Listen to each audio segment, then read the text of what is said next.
Talamanca es un verde espinazo que se yergue airoso desde el sur, estirándose hacia el noroeste para alcanzar sus cumbres hasta casi los 4.000 metros de altura.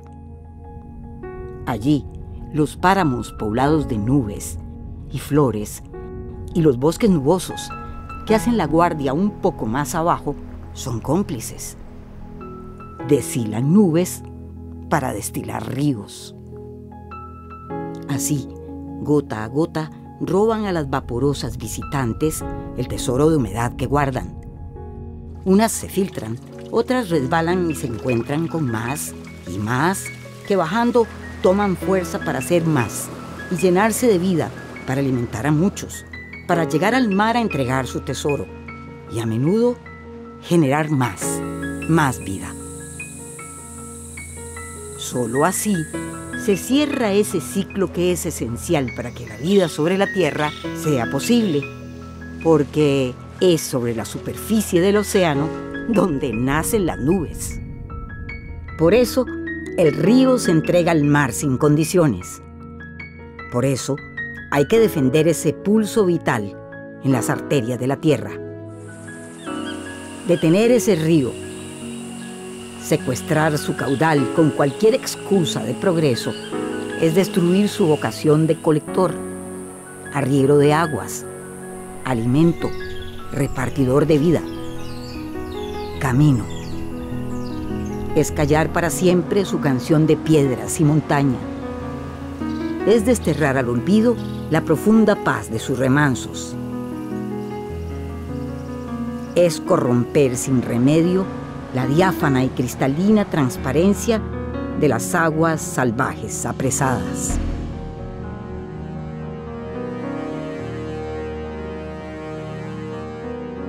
Es la cercanía del Mar Caribe y el Océano Pacífico lo que permite a las nubes, grávidas de humedad, remontar las cumbres de Talamanca a lomos del viento.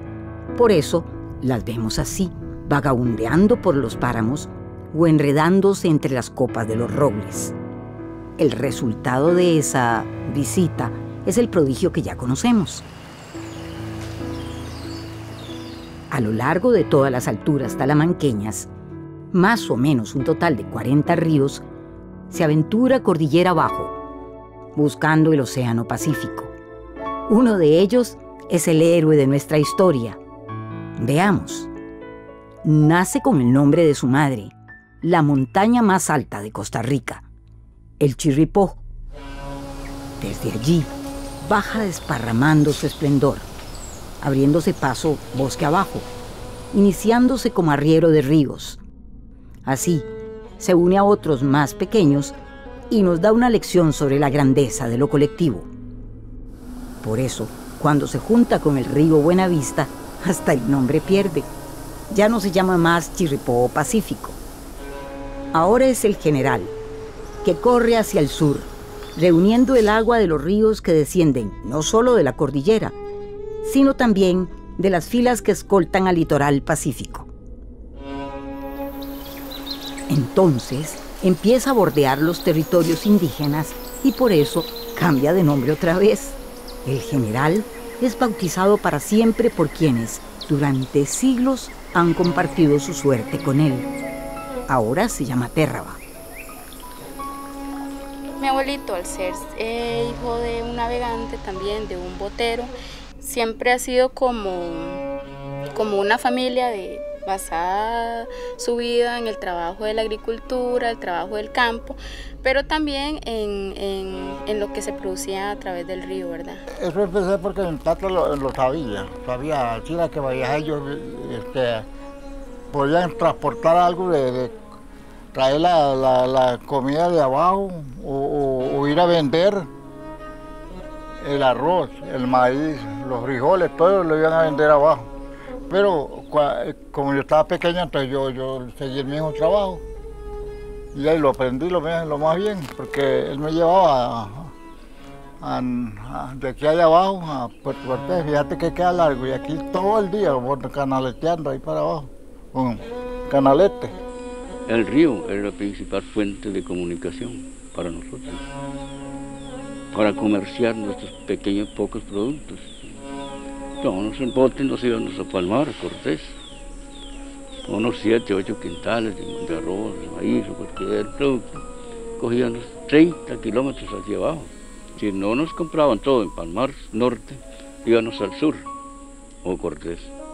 Es que íbamos por comitiva, por varios botes, ¿verdad?, para acompañarnos en el río. Tal vez unos 3 o 4 botes, 5 botes. El camino, todo un símbolo.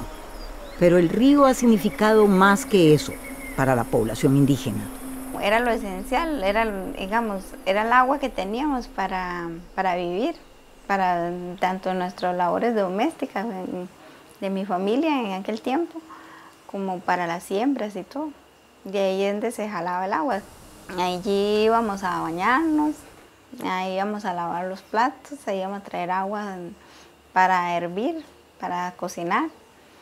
Y las vacas, digamos, pues siempre mi familia siempre tuvo vacas, animales, caballos, entonces todos iban al río a tomar. Sí, a un lado y a otro del río, cerca de la ribera, algunos más cerca, hay térrabas y borucas que confían y medran en su aura bienhechora. En este magnífico cuerpo de agua, la vida nunca fue un milagro, más bien un acostumbrado regalo. Veo el río Grande de Térraba como mi padre, porque fue el que me regaló el alimento que yo necesité. Todavía hasta la vez, yo hay veces que voy por ahí con suerte, o va un hijo y 3, 4 pescados, ahí comemos lo suficiente, como mejor que un rico, porque el rico come poquito, porque le sale muy caro comprar. A mí no me sale caro comprar, nada más voy allá y él nos regala a nosotros lo que nosotros nos necesitamos comer. Mi abuelo era un pescador.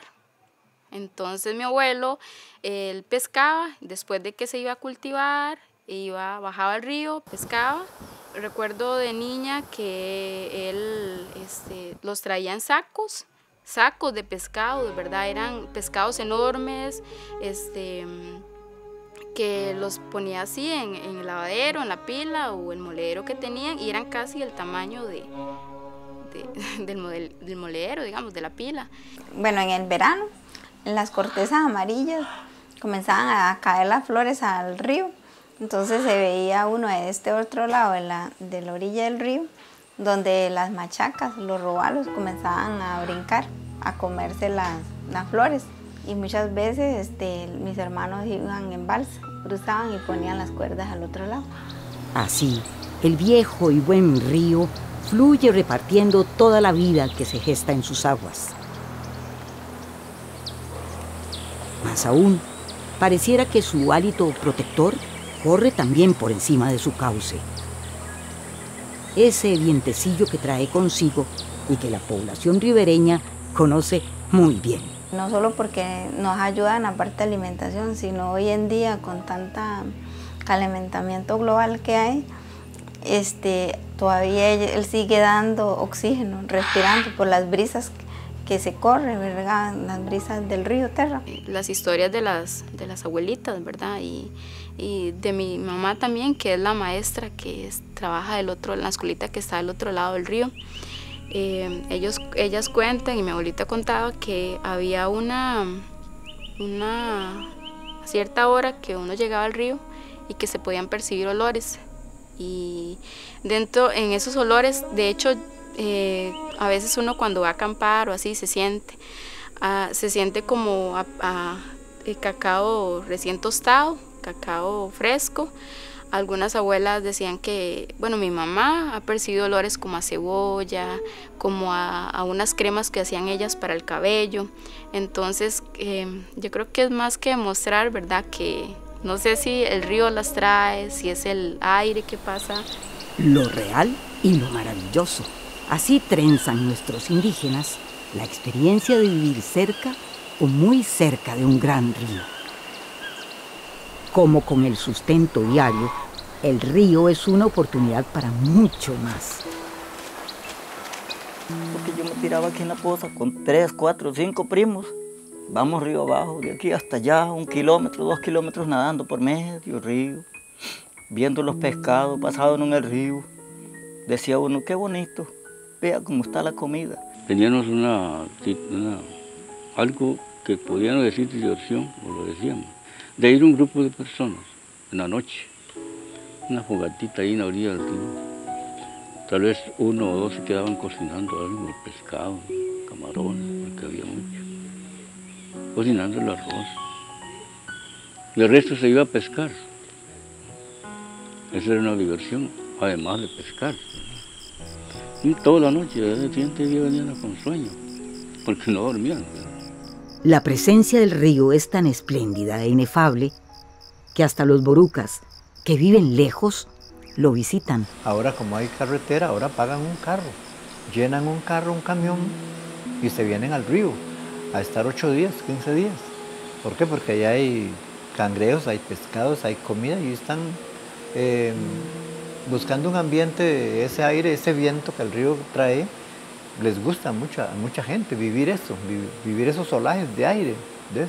Esa naturaleza, que sin ese río, ¿dónde lo vamos a buscar? Que es el único.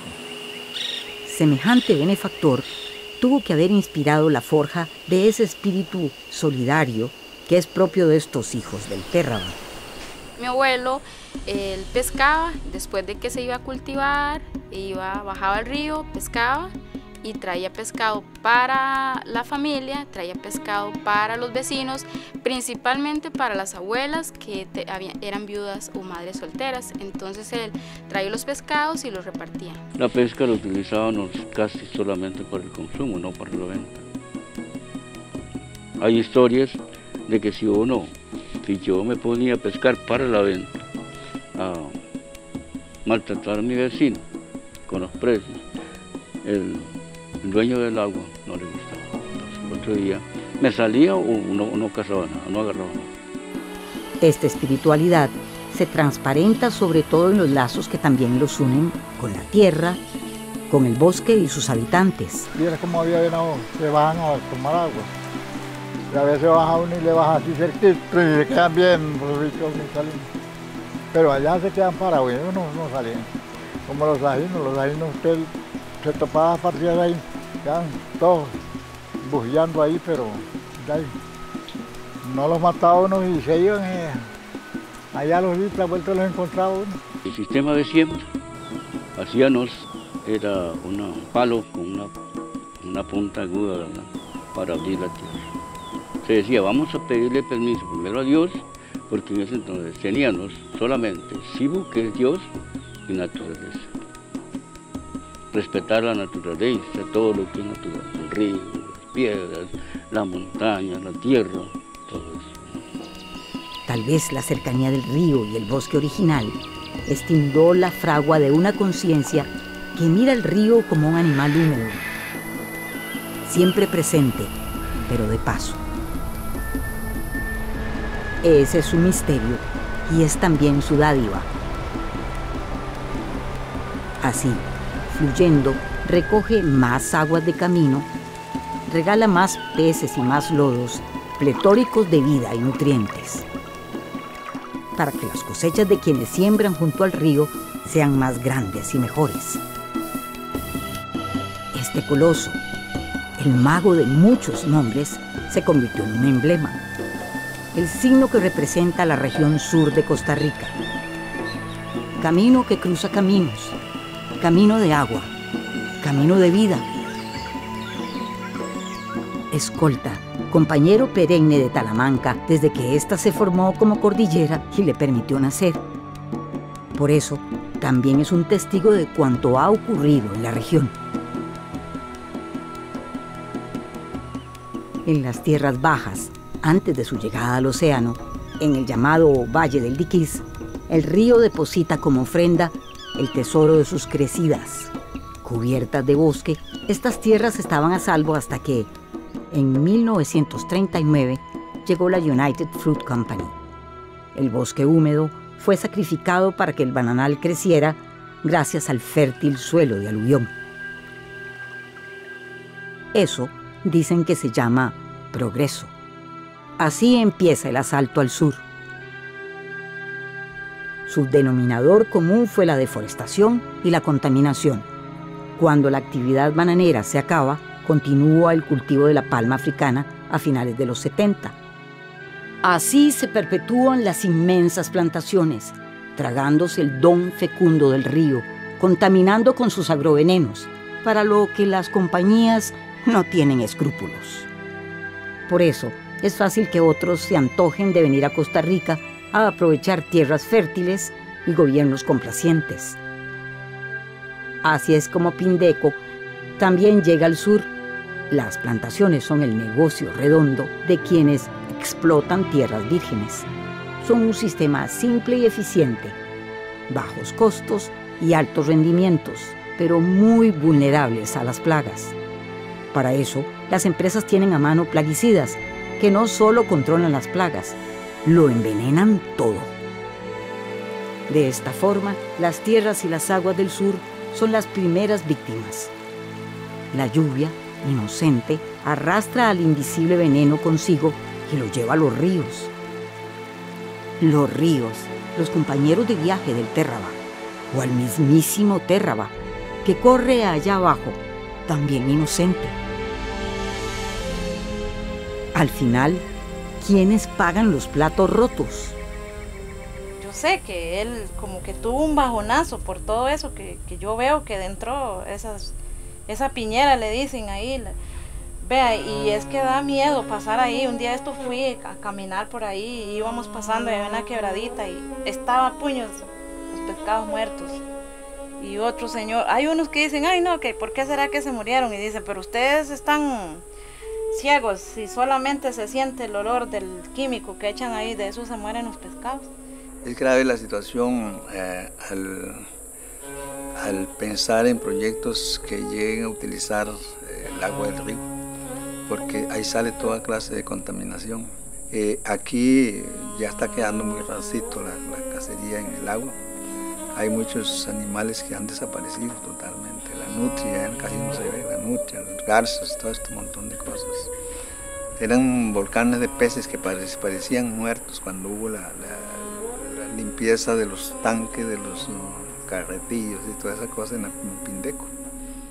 Tras semejante seguidilla de calamidades ambientales, el sur y su gran río enfrentan una amenaza más. 6.815 hectáreas de embalse, 631 megawatts de potencia instalada, el pH de Iquis del ICE. Con eso, podríamos vender electricidad al resto de Centroamérica sacrificando al río Terraba.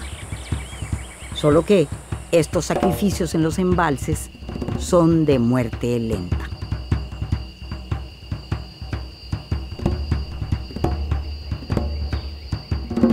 Aquí, que de paso es el lugar donde se construiría la presa del embalse, los primeros en caer sacrificados al mercado serían los árboles.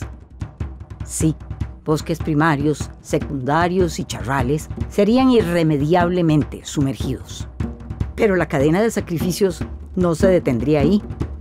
Los 170 metros de profundidad del embalse se tragarían todo eso que, por descomposición orgánica, produciría dióxido de carbono y metano, gases protagonistas del efecto invernadero. Las crecidas en los inviernos seguirían nutriendo el proceso y asociado con él se produciría metilmercurio, un neurotóxico que contaminaría a los peces en el embalse y por tanto a las poblaciones ribereñas. Más sacrificados. Energía limpia.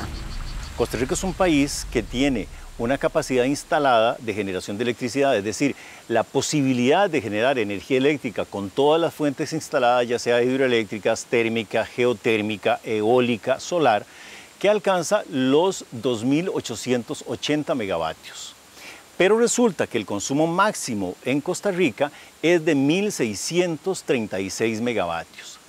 ¿Qué significa esto? Que tenemos un excedente relativo de 1.244 megavatios. Es decir, Costa Rica tiene energía de sobra para satisfacer su demanda eléctrica. A esa capacidad instalada, que hablamos de 2.880 megavatios, hay que sumarle lo que se está generando con proyectos nuevos como el proyecto hidroeléctrico Reventazón y lo que se quiere sumar con la creación de otros proyectos grandes o megaproyectos, como sería el proyecto hidroeléctrico El Diquís en la zona sur del país. Estaríamos hablando de 2.183 megavatios adicionales a la demanda máxima que tenemos registrada como eso, máxima en el 2014. La construcción de proyectos en todos los ríos de este país está asociada con la competencia pública y privada que quiere poner a Costa Rica en el mercado internacional de la electricidad a competir como si fuera cualquier empresa privada, aunque sea el ICE, y ponerlos en igualdad de condiciones de tal forma que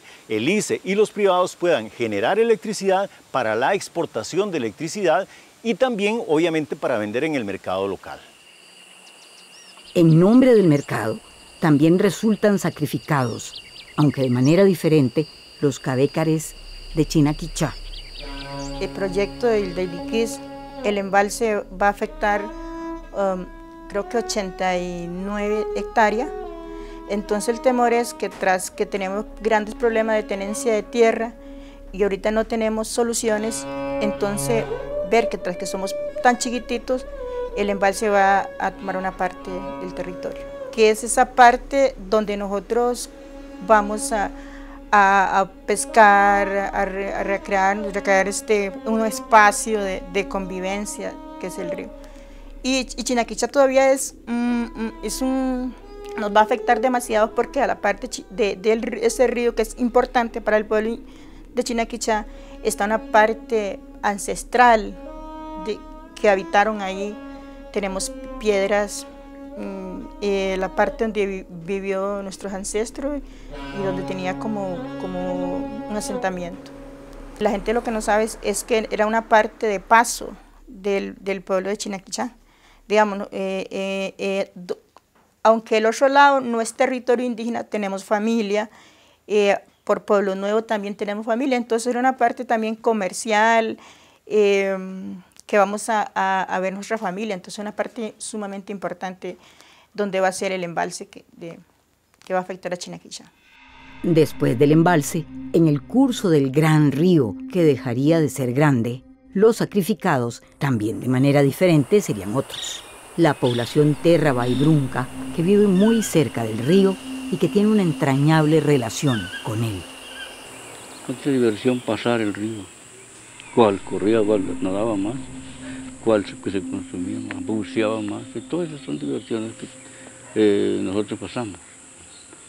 Que si se pierde o se seca el río, ¿dónde vamos a ir?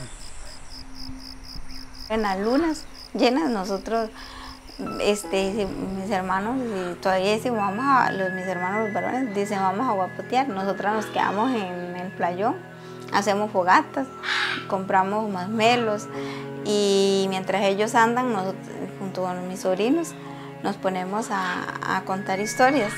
El río le llamábamos que el dueño del río es el Dixucra, entonces tenemos su historia. El Dixucra es como el espíritu de las aguas.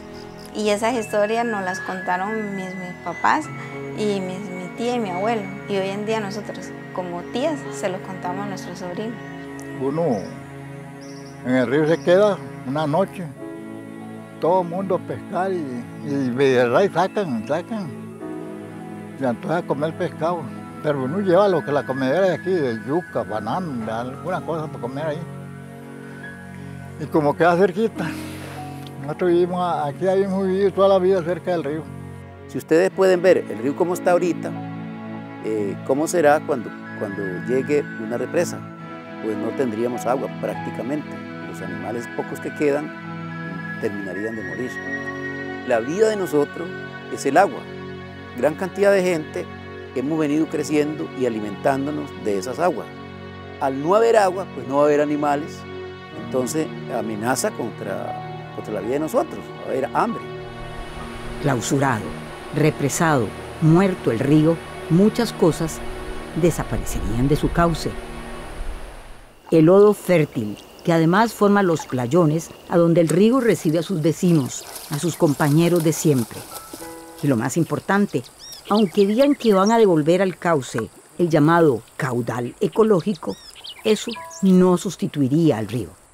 Nunca sería suficiente para sostener la población de peces que, ya diezmada por los venenos de la piñera, sería prácticamente inexistente. Y es que eso no solo afecta a los indígenas próximos. Hay otros que también viven muy cerca del río y se alimentan acá. El ecosistema ribereño es complejo y alberga a muchos cuando el río está vivo, cuando fluye, como ahora. Tal vez por eso, su flujo hipnótico relaja y ayuda a sanar a una vecina no indígena que no teme vivir junto a él. Vivo feliz, muy feliz, porque yo amo mucho este río. Desde hace 5 años que yo llegué aquí, para mí ha sido el mejor vecino que yo he tenido. El del año pasado, cuando tuve cáncer, para mí era una forma de desestresarme, verlo por la ventana o por el balcón, bajar esa cantidad de agua tan inmensa, algo que a mí me ha dado tanta tranquilidad, tanta paz. En momentos de dolor, él me ha dado paz y fuerza para seguir luchando, y cada día veo más. O sea, me levanto en la mañana y ver la naturaleza bajar de ese río, yo me emociono y me enamoro más. Yo me enamoré de ese lugar. Yo de aquí no me quiero ir. Y así, hoy, como una serpiente verde azulada, enroscándose entre las filas deforestadas y el bosque que le queda, el Terraba no se rinde. Sigue fluyendo, aprovechando sus rápidos o chiflones, que llaman los indígenas, para purificarse, para llenarse de oxígeno. Sigue fluyendo para reunir más y más aguas, como estas, que se descuelgan así del bosque de las filas. El gran río se hace más grande cuando recibe al Cotobruz, arriero de todos los ríos que nacen en el último tramo de Talamanca. Por eso, de nuevo, cambia de nombre.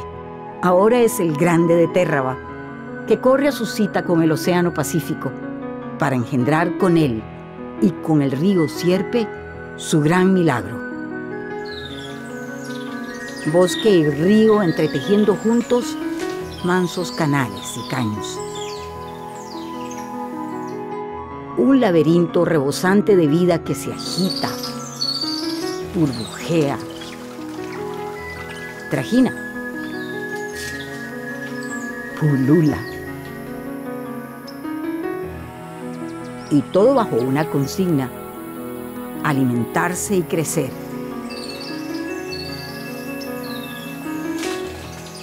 Una verde cuna. Un inmenso vientre, especialmente bajo el agua.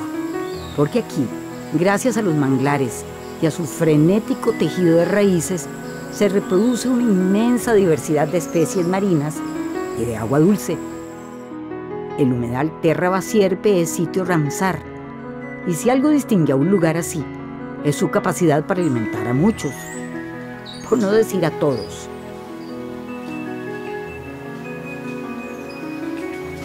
Incluyéndonos. Hay más que el humedal hace por nosotros.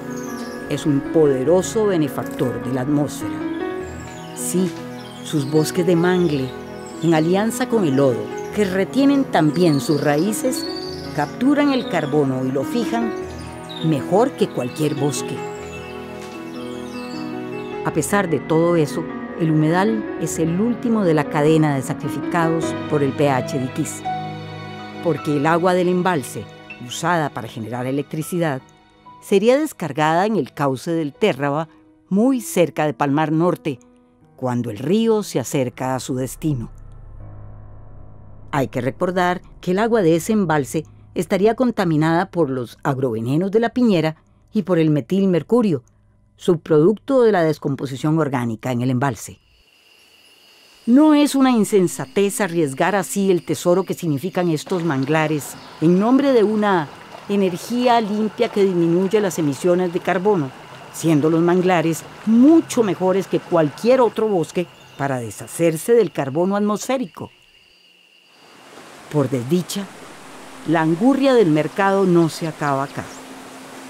También en el sur, a este pequeño e impetuoso río, el Sonador, se le iba a robar el agua para pasarla a uno de los afluentes del General, el río Convento, condenado igualmente a una represa por una empresa privada. O sea, toda la comunidad de nosotros iba a quedar sin agua. Y entonces fue ahí donde nos concientizamos todos y empezamos a luchar, a conquistar gente para que nos ayudaran, que para nosotros era muy duro ver ese río seco. Porque eso era lo que estaba en juego, el futuro aquí en cuanto a abastecimiento, o sea, agua para consumo y también para las actividades productivas. Puedo observar las procesiones de personas en el verano que van a disfrutar de ese río y ver cómo los niños, en mi pulpería yo vendo de anzuelos y cuerdas y todo, constantemente van a traer todos esos productos para irlos a esos aparatitos para ir a pescar. Mucha gente va al río a buscar un momento de tranquilidad, a escuchar el sonido del río.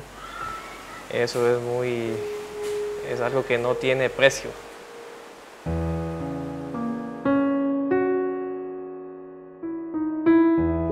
El sonador y el convento están a salvo, por ahora.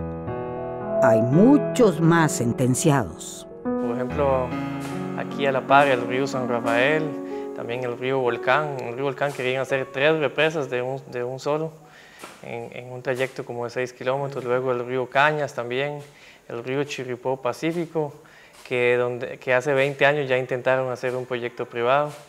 Y no solo la empresa, entonces 15 proyectos de la empresa privada, pero también varios públicos del ICE grandes. Bueno, el más grande, el Diquís, pero también varios en Cotorús, 4 en Cotorús.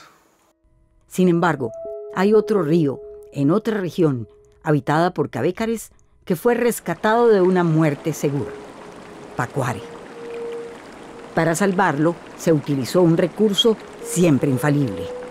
En el año 2005, cuando las comunidades de Turrialba, en un plebiscito, votaron en un 97% contra la construcción de represas en el río Pacuare.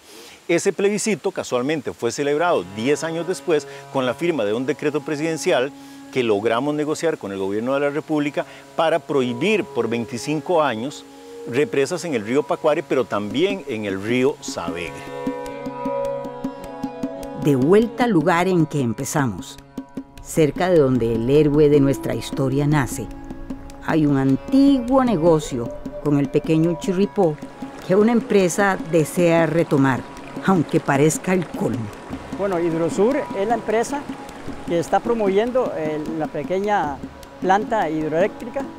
Es una empresa española que llegó hace 17 años con el nombre de Anteos. Fue rechazada en ese momento. Por 16 años creímos que Hidrosur no iba a volver. Ya no se llama Anteos, sino Hidrosur. El proyecto tendría un pequeño embalse que generaría tan solo 20 megawatts. Y para eso, 5 kilómetros de nuestro joven Chirripó Pacífico quedarían sin su música, sin su espuma. 5 kilómetros secos, muertos. Donde va a afectar fincas, va a afectar proyectos recreativos, va a afectar nacientes de acueductos, va a afectar la recreación de los amigos de las comunidades cercanas y del centro de San Isidro, porque tenemos diferentes pozas que llamamos nosotros muy aptas para recrearse. Pero no es solo eso. Robar a un río su caudal, su torrente, es despojarlo de su entraña, pero sobre todo es usurpar su dignidad. Degradado, vencido el Reventazón, otrora el río más caudaloso del país, apenas fluye aquí, después de 4 represas, mientras se dirige a su final, la 5ª represa. Sin embargo, todavía hay ríos libres que construyen su camino fluyendo. Ríos que aún están vivos. Ríos que son para todos, como el Térraba.